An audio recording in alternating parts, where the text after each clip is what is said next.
bem-vindos à Troca de Passes. Ó, e já que todo mundo aí curtiu a entrevista do Wesley, a gente também, eu vou olhar para um lado e tocar aqui para Carlos Eduardo Mansur. Boa noite, Mansur. Bem-vindo à Troca de Passes, beleza? Tudo bem? Boa noite, Rizek, Conrado, todo mundo que assiste o Troca. Acho que a gente teve um jogo que teve 3 pedaços bem diferentes, né? O primeiro tempo é um domínio absoluto do Flamengo. Tudo que o Carille pensou acabou não funcionando, pareceu uma estratégia até muito pobre. Eu até acho que pode ter tido um sentido no que ele pensou, mas no campo não aconteceu. O segundo tempo mostra que o Vasco poderia ter proposto um jogo ao Flamengo um pouco diferente, um pouco mais parelho. Não dá para exigir hoje que o Vasco entre em campo e faça um jogo de igual para igual com o Flamengo sempre, porque a realidade dos clubes é muito diferente e o bastidor acaba se refletindo no campo em muitos dos jogos. É evidente que o campo, por vezes, contraria o que é os gabinetes do futebol. Mas é normal nesse momento que o Flamengo viva um período, uma época de grande superioridade sobre o Vasco.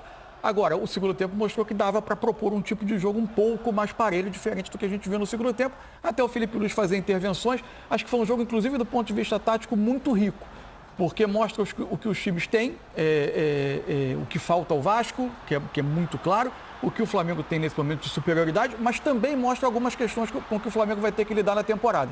Acho que também tem alertas que estão ligados no Flamengo, pensando nas etapas mais duras do ano que ainda estão por vir. Conrado Santana, boa noite, bem-vindo ao Troca. Fala, Rizek, boa noite para você, Mansur, todo mundo com a gente. Superioridade muito grande do Flamengo, né? Claro que o que aconteceu no primeiro tempo chega até a ser um pouco exagerado, né? Não deveria ser tanto. Mas você vê durante o jogo todo, mesmo no segundo tempo, o Vasco melhora, finaliza na trave ali com o Verratti. Você vê, olha, poderia jogar um pouco melhor como está fazendo agora. Mas aí vem, a gente está vendo jogadores que entraram no segundo tempo, né? O Cebolinha que fez o gol, o Felipe Luiz mexe, né? Tem muito mais banco. Mesmo ainda com alguns jogadores suspensos, o Gerson não jogou hoje, cara. Pensa no domínio que o Flamengo teve no primeiro tempo, foi sem Gerson, por exemplo. E aí fica com a bola muito tempo até conseguir fazer o seu gol. Então essa, acho que é a palavra que o Mansur usou, é a realidade dos times hoje. Mas claro, o Vasco precisa melhorar e precisa criar, assim, além das contratações, né, eu acho que com o elenco que tem que ter mais velocidade. Senão não tem como você jogar com Coutinho, jogar com Verratti, sem ter os caras passando com velocidade, né? Eu acho que o Vasco precisa pensar nisso urgentemente, indo ao mercado ou mesmo utilizando o que tem dentro do elenco. Vasco não ganha do Flamengo desde 2023, são 6 derrotas, 2 empates. E como analisar esse clássico sem fugir do clichê do abismo econômico, do abismo técnico, da diferença abissal dos elencos, né? Você bate o olho nos times e fala, é muito diferente. Dá para fugir desse clichê na hora de analisar um Flamengo e Vasco? Bem-vindos à Troca de Passes, Luiz Carlos Júnior. Fala, Risa! Quanto tempo eu não falo com você ao vivo, hein? Você gostou da olhadinha aqui que a gente deu, aqui que nem o Wesley? Você gostou? Olhando para um lado, tocando para você. Gostei. Talento puro, né? Tá bom. Vem aí o Troca de Passes no talento de André Rizek. Aí dá aquela viradinha de lado, bacana. Curtimos. Mas dá para fugir desse clichê? Luiz, Lédio, Paulo, assim, você olha os times, você vê o retrospecto, o tempo que o Vasco leva sem ganhar do rival, o que foi o jogo de hoje, o que tem sido os últimos jogos. Dá para analisar esse clássico sem fugir da obviedade que é a diferença abissal dos elencos e não é de hoje isso? Eu acho que não. E completando o seu raciocínio, talvez isso corrobore o que nós vimos no primeiro tempo. Um Vasco muito acuado, muito preocupado. Um Vasco que, um clube de enorme tradição, de uma camisa gigante, de uma torcida apaixonada. Um Vasco que foi pequeno no primeiro tempo, não, Lédio? Boa noite, amigos. Foi pequeno. Foi uma atuação constrangedora do Vasco. Foi humilhante. Mas respondendo ao Rizek, não dá para fugir esse clichê, Rizek. Nos últimos 21 jogos clássicos, o Vasco ganhou 2 do Flamengo. 2. Então, isso explica muita coisa. E quando você termina o clássico, como esse aqui de hoje, no Maracanã, com quase 45 mil pagantes, que foi até um público surpreendente, que a venda antecipada estava com menos de 30 mil torcedores. E vocês tem a sensação que você já sabia o que ia acontecer. Né? O que é mais... A surpresa foi o segundo tempo do Vasco. A surpresa foi o Vasco ter melhorado no segundo tempo, porque o amasso que o Flamengo deu no primeiro tempo e, no final das contas, a vitória do Flamengo é algo absolutamente normal hoje em dia nos clássicos entre Flamengo e Vasco. Em 2023, o Flamengo fez 4-0 no Vasco no primeiro tempo, num clássico quarta-feira à noite, aqui no Brasileiro. Ano passado, o Flamengo fez 6-1 no Vasco. Esse ano, o Vasco no primeiro clássico, ele competiu só no segundo tempo. E assim mesmo durante 15 minutos. Depois o Flamengo fez as substituições e voltou a ter as rédeas e o controle do jogo. Então, respondendo a sua pergunta, Rizé, que é boa, mas ela remete muito mais à fragilidade do Vasco hoje do que o apogeu do Flamengo. O apogeu do Flamengo todo mundo já sabe. O Flamengo ganha título, tem muita força, tem banco. E o Vasco está muito longe de sequer equilibrar o clássico. Isso que é o mais angustiante para o torcedor vascaíno. É muito angustiante. Houve o impedimento do Varela, portanto anulado. O segundo gol seria gol do Gonzalo Plata. Gol do Plata, exatamente. Paulo Nunes, estamos no Troca, Paulo. Boa noite, Luiz, Lédio, né? Boa noite a todos aí, Rizek, Conrado, o mestre Mansur. É assim, eu vejo um jogo, primeiro tempo, né? Simplesmente do Flamengo. No segundo tempo, vou falar do segundo tempo, porque aí teve jogo. O Vasco competiu mais, aí a cabeçada do Verratti. Era um momento bom do Vasco, o Vasco mudou a postura, né? Acreditou mais no jogo, começou a marcar o Flamengo à frente. O Flamengo voltou um pouco desnorteado, né? Achando que já estava garantido, e não estava. O Vasco mostrou que tinha força, só que aí entra mais uma condição que o Flamengo tem demais. O Flamengo tem elenco e tem um treinador que entende do que ele está fazendo, né? O Vasco começou a amassar o Flamengo, né? Jogar o Flamengo para trás. O que o Felipe Luiz faz? Ele troca o Ortiz, que tem uma saída de bola muito qualificada. Ele coloca o Ala, que tem controle de jogo. O Flamengo tinha perdido o controle do jogo.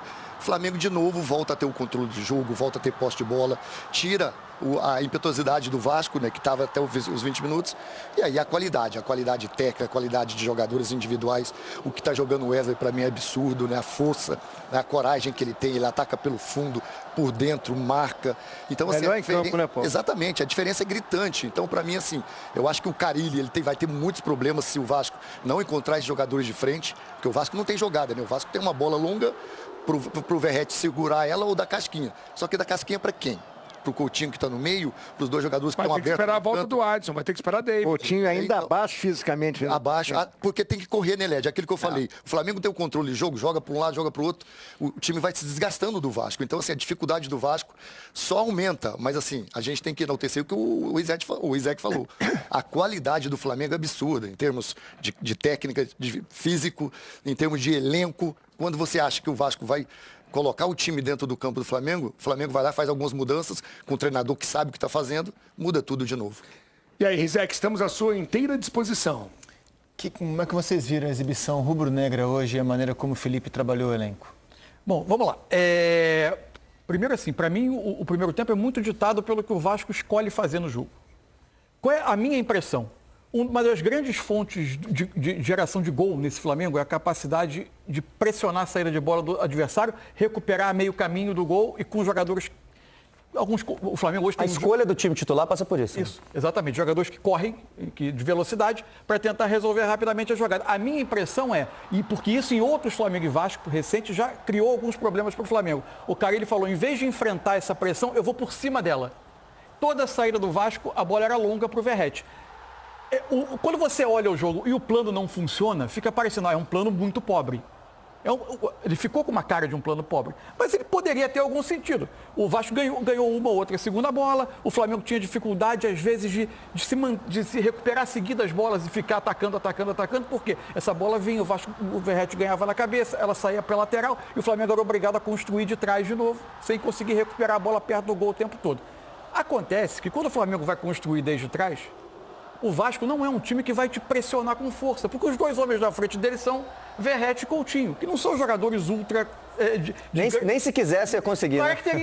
Característica mesmo. Então o Flamengo sobrava. Você tinha o Danilo, que com a bola controla o jogo com muita facilidade, uma capacidade de escolher as jogadas. Jogou bem de novo, né? Isso, ele saía quase sempre... Quarto jogo dele pelo Flamengo. Quase sempre com ele o escape pelo lado direito, atraía os volantes do Vasco, você criava um espaço enorme de entrelinha. Eu e o Conrado vamos mostrar daqui a pouco a análise do gol que surge por aí. E o Flamengo foi começando a construir o seu jogo. Segundo tempo, o Vasco volta, para mim, a fazer o que ele está fazendo a temporada inteira.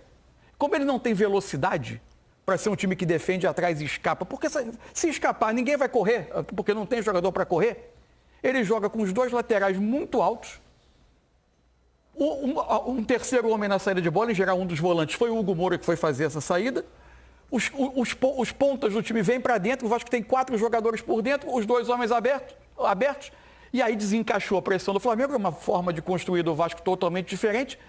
A linha de 4 do Flamengo tinha dificuldade de balançar de um lateral para outro. Assim surgiu o lance do Verratti, que cabeceia na trave.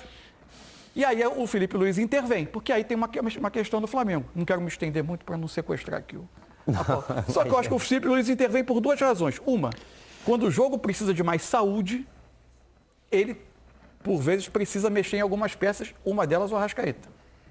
É brilhante para desequilibrar jogos, mas em algumas circunstâncias hoje, além da sequência pesar muito nele, por vezes precisa. E ele colocou dois jogadores muito trabalhadores pelo lado para conseguir equilibrar esse duelo físico do jogo.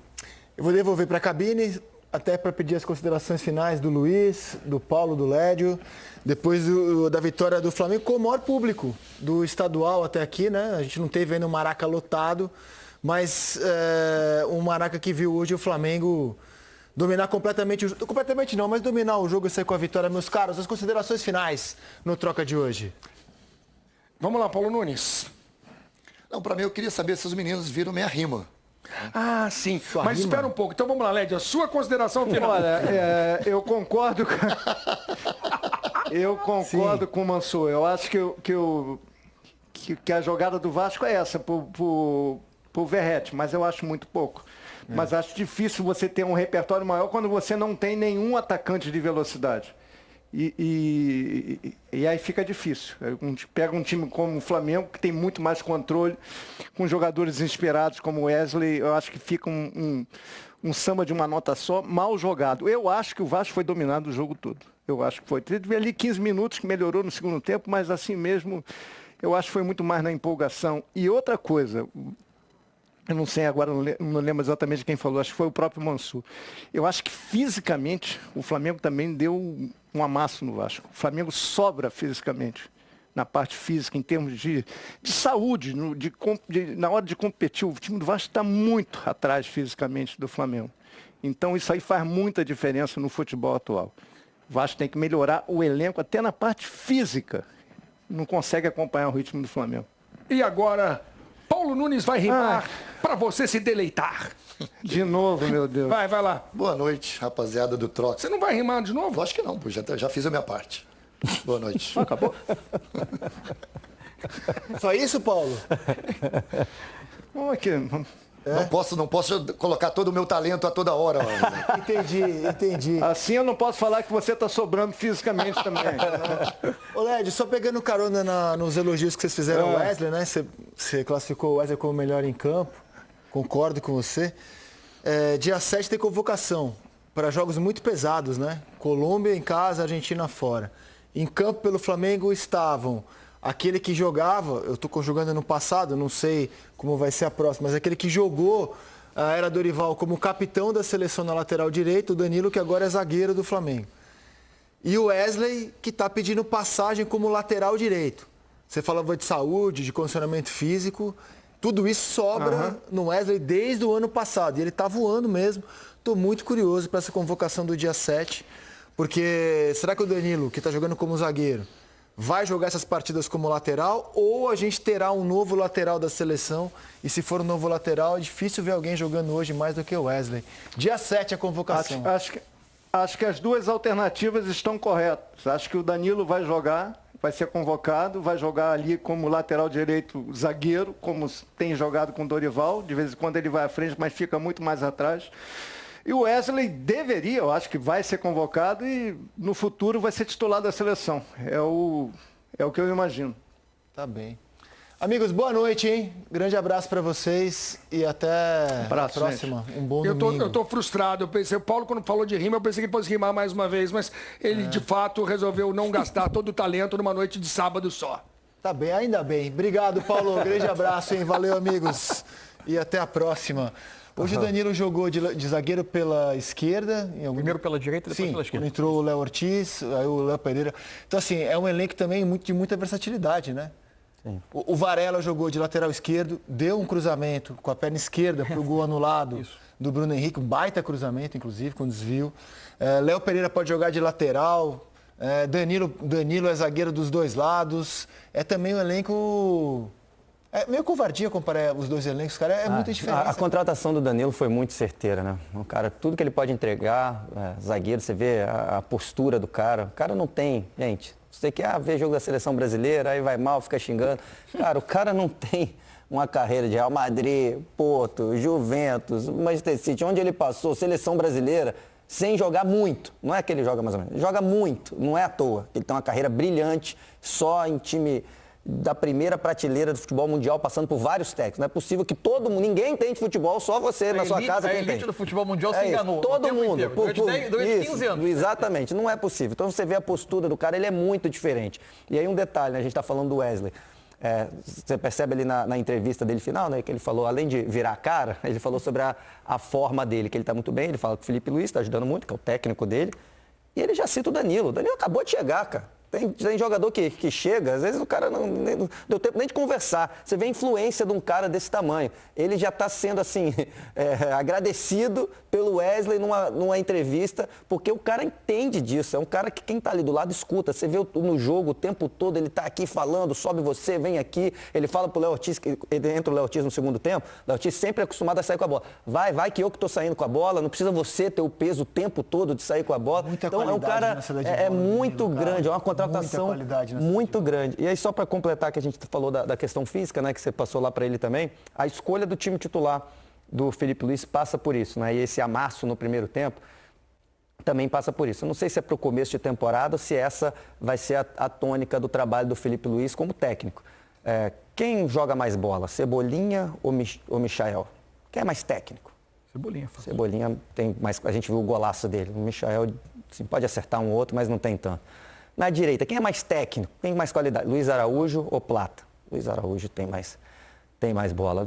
Ali no meio entra o Everton Araújo. Quem tem mais qualidade? Mesmo nessa fase do Alan que está sendo recuperado, Alan ou Everton Araújo? É o Alan. Ele escolhe o cara que está tinindo fisicamente para amassar, para marcar o tempo todo. E o Flamengo não deixou o Vasco respirar. E o Vasco sentiu. O Vasco sentiu muito isso. Você não acha... Vamos dividir o jogo em 4 partes, né?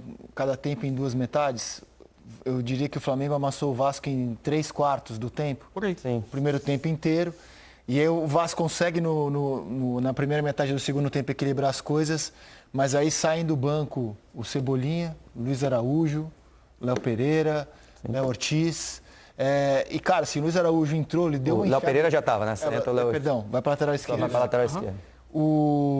Entra o Alan, né? Cara, o Luiz Araújo dá uma enfiada de bola, uma categoria. Lindo. O Cebolinha marca um golaço. Então, assim, é a cavalaria, assim, cara. O Plata e o Michael não estavam tão bem, cansaram o time do Vasco pra caramba. Aí entra Luiz Araújo e Cebolinha, cara. O Vasco cansado em campo. E aí esses caras com mais qualidade têm mais espaço para jogar. No caso do Luiz Araújo e do Cebolinha, eu acho que também eles têm tido menos minutos do que terão ao longo da temporada. Porque eles carregam do ano passado lesões importantes. Sim. Do Luiz Araújo, inclusive, grave, bem séria. O Cebolinha também foi uma lesão importante. E aí a comissão técnica vai querer ter segurança sobre a situação. Acho que isso pesa também. Eles entrariam nesse... É evidente que eles não estariam jogando todos os jogos, porque ninguém está. Tem sido uma lógica da comissão técnica. Mas acho que vão jogar mais. Eu só tenho uma questão. Eu acho que o elenco do Flamengo é farto. Quando a gente discute aqui alguma lacuna do elenco do Flamengo, a gente fala de lacuna dentro da realidade de um elenco pronto, de um elenco que pode competir por tudo no continente, no Brasil, de altíssimo nível na realidade brasileira e da América do Sul. Agora, se você olha a quantidade, a formação do setor ofensivo do Flamengo, é uma quantidade muito grande de jogadores que preferem o lado do campo e um certo contorcionismo que o Felipe Luiz está fazendo para adaptar alguns jogadores e tentá-los fazer esse... Quais são as lacunas, na sua opinião? Fazê-los se sentir, jogadores que se sintam à vontade no centro do ataque, jogando por dentro. O Flamengo tem menos jogadores, muito poucos jogadores que gostam de jogar por dentro e muitos jogadores em profusão. O Bruno Henrique deu entrevista agora, sendo titular, ele falou, eu prefiro jogar na esquerda. Ele já falou disso. Vou jogar aqui porque o técnico está pedindo, eu sou jogador de grupo, mas o que eu gosto de fazer é jogar do lado esquerdo. Onde jogam Michael e Cebolinha.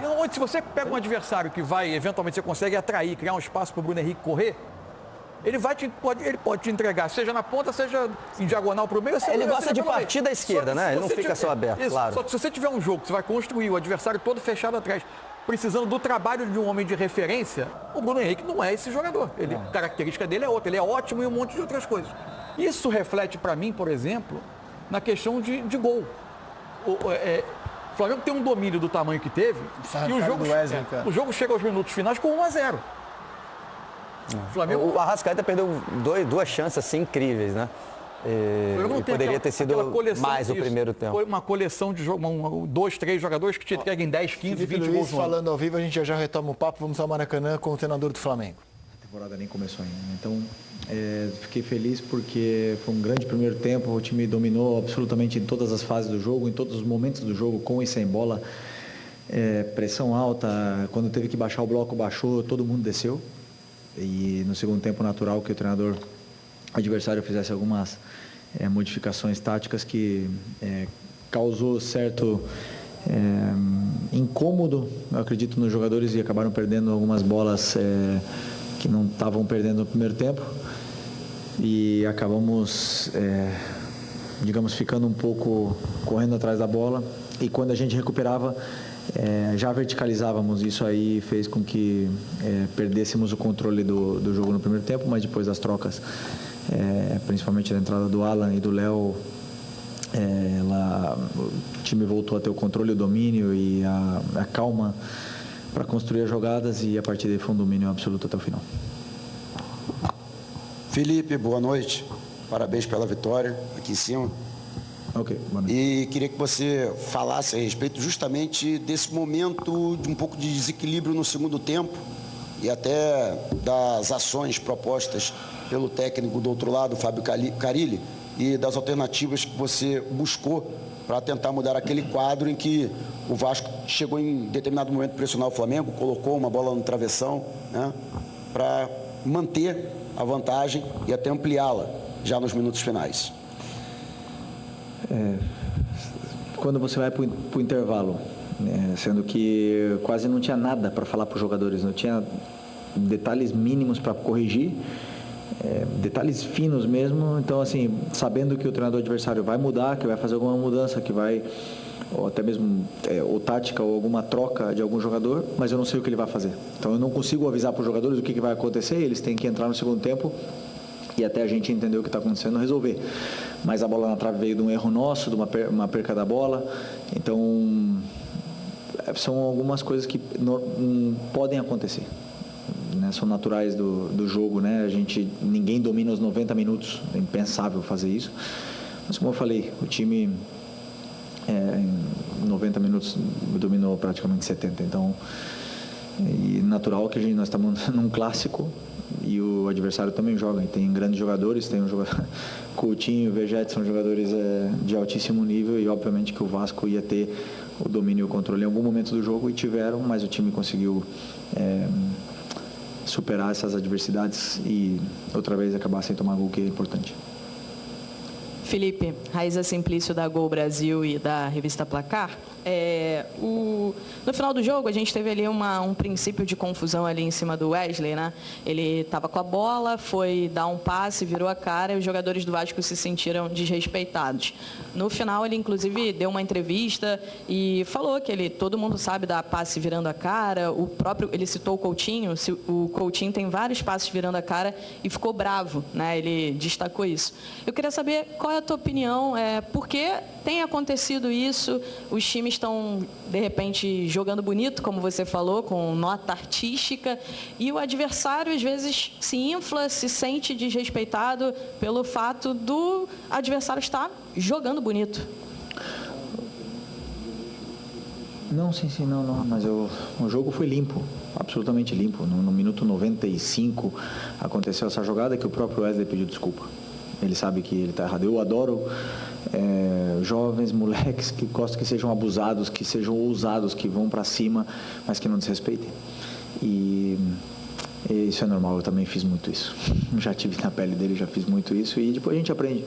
Pode ver que não é o Danilo, não é o Léo Ortiz, não são esses jogadores que vão fazer, normalmente são jovens, e eles vão passar por isso e dar confusão porque são clássicos. É basicamente isso. Hoje foi um jogo totalmente limpo, respeitoso das duas equipes. Eu contra o Botafogo não posso dizer a mesma coisa, mas hoje não tenho nada para falar, senão respeito máximo pelos jogadores do Vasco. Vencemos na bola e o jogo foi todo na bola. Oi, Felipe, aqui Sérgio Lobo, TV Globo Sport TV. Você tem uma série de opções de jogadores que jogam pelo lado do campo, obviamente, cada um com a sua característica, e a gente percebe que, você até citou uma vez aqui numa coletiva, o que você escolher, né, você sabe que vai cumprir bem a função. Mas em relação ao Arrascaeta, quando você, por exemplo, ou ele não joga, ou retira ele, como foi hoje durante o jogo, eu estou percebendo que você está, de repente, buscando adaptar ali alguém. Parece que hoje foi o Plata que você fez ali a função, mesmo tendo entrado ali o Luiz Araújo. Você acha que a função do Arrascaeta não diria um problema, mas é uma função ali que você ainda não está bem, você não está bem guardado ali quando você tem que fazer situações e ele não está no jogo ou iniciando ou durante? Vou repetir o que eu falei na outra entrevista. O Arrascaeta, ele é único, um jogador único. Um jogador diferente, um jogador que escolheu estar aqui no seu auge. Nós vimos o melhor Arrascaeta durante muitos anos e agora acho que ele está no auge da carreira de um jogador que 29, 30 anos. Né? Que você se sente bem, você está bem fisicamente e o nível de entendimento de jogo ele é perfeito. Mas eu sempre penso e sempre monto um modelo em função do meu ataque, dos jogadores de ataque que eu tenho disponíveis. E se não tiver a Arrascaeta disponível, eu vou ter que montar uma outra estratégia, como eu venho fazendo quando o Arrascaeta não está no jogo. Então sempre em função primeiro do atacante, do 9, e depois adaptando as peças ao redor disso. Né? Então, se o Arrascaeta não está, tem outros jogadores que podem fazer. Bom, Plata fez nos jogos mais importantes, e foi muito bem. Gerson faz. Luiz Araújo faz. Matheus Gonçalves faz. A 10. Tô esquecendo. Nico faz. Tem vários jogadores. O Arrascaeta é único, né? Mas eu posso adaptar vários jogadores para jogar nessa função.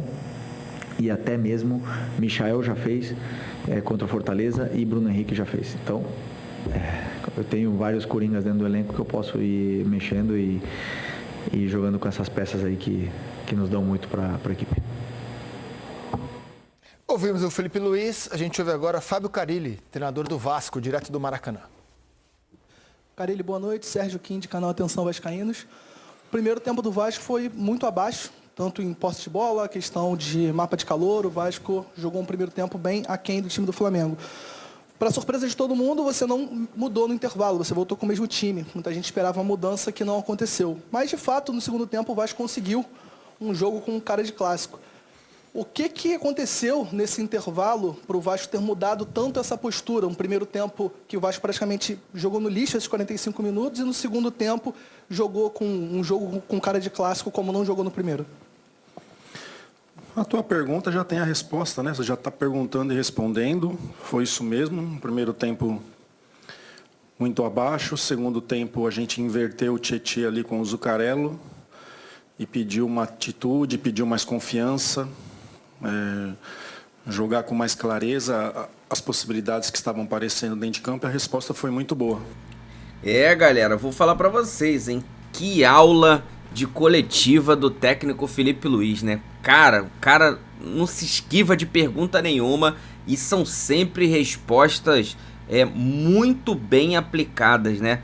Olha, é um show a entrevista coletiva do técnico Felipe Luiz, sem contar que realmente ele também está dando um show como treinador, é um fenômeno. Hoje já dá para dizer que é o melhor treinador, tá, no momento em atividade no futebol brasileiro. Eu não consigo olhar, tá, para o cenário do futebol brasileiro e ver um técnico melhor do que o Felipe Luiz e mais promissor. Realmente é impressionante esse início de carreira do Felipe Luiz. Vou deixar aqui os créditos para o canal do Sport TV, tá? O link deles está aqui na descrição desse vídeo. Vou pedir a você que não é inscrito para se inscrever no canal, ativar o sino e deixar o seu like. Daqui a pouco eu trago mais um vídeo para você, porque isso aqui é nossa paixão, isso aqui é nosso amor. Fui, nação!